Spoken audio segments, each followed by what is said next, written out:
What do you think? Want me to just start? Yeah. Just go right at it. Just riff it. Just give it a Hoo-ah! kind of thing, and Yes. let's rock and roll. Actually, do the entire thing. Bullwinkle the Yes. moose. We're gonna bullwinkle the moose out of it, and yeah, have a great time. So, all right.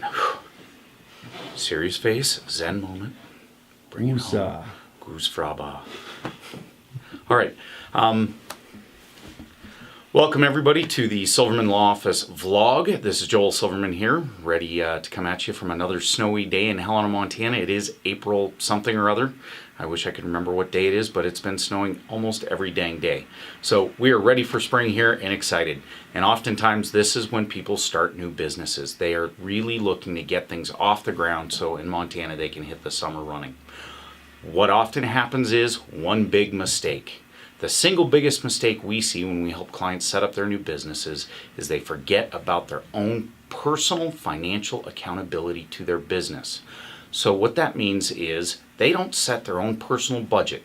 Their families are spending money, and they forget to budget that their company can only sustain a certain personal budget. If your personal budget can't match with your business is going to fail. Guaranteed every time, and I can't stop that for you. Nobody can, only you can. You've got to set your personal budget, number one.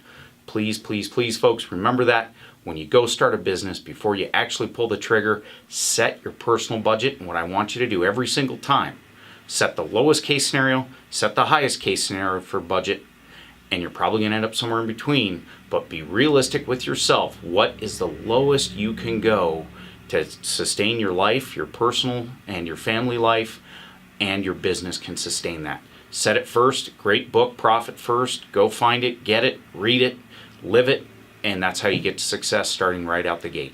Thank you. Again, Joel Silverman here with our vlog. Have a wonderful day. I'm just starting out, right? Mm-hmm. And I think that the lowest, I know that the absolute minimum I have to have personally for the expenses, right? Yep. Keep the lights on, keep the phone on, keep the yada, yada, yada. Like the lowest I possibly need, bare bones, is like $1,200 a month, right? Yep. Because that takes, so how do I take that information and apply it to what you just said? Okay, so let's say you go and you set your personal budget and you say the lowest case scenario is $1,200 a month. Let's say the highest case scenario of what you'd really like to live off is $2,400 a month, okay? So pretty easy spread. That's going to cover your rent, your food, any other personal items, clothing that you might need.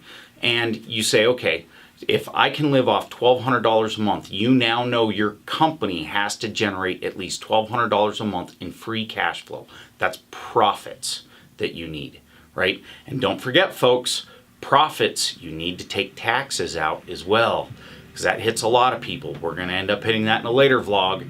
But profit is the key driver, and it's after-tax profit that is most important. So we got to always remember that. Take taxes out. That's what's left for you to go spend.